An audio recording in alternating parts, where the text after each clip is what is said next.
তন্ত্র সাধনভূমি বীরভূমের অন্যতম শক্তিক্ষেত্ররূপে পূজিতা মুন্ডমালিনী দেবী। লাভপুরের কাছে মহেশপুর গ্রাম সন্নিকটে এই মুন্ডমালিনী দেবীর মন্দির। এখানে দেবী বিরাজ করছেন মাতৃমূর্তিতে।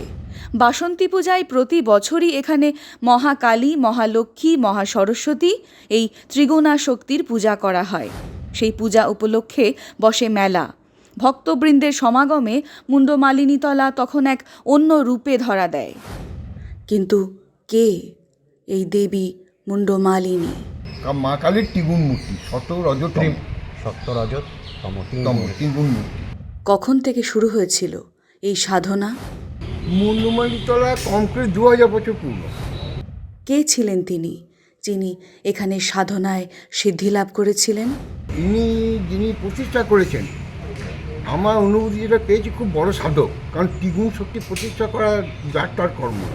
জঙ্গলাকীর্ণ নির্জন এই স্থানের মাহাত্ম্যই বা কী? এই নিয়েই একটি বিশেষ প্রতিবেদন থাকবে আপনাদের জন্য। আগামী 29 এপ্রিল সোমবার সন্ধ্যা 7টায়। চোখ রাখুন বীরভূম সংস্কৃতি বাহিনীর ইউটিউব চ্যানেলে। এর ইতিহাস অরিজিনাল। আমি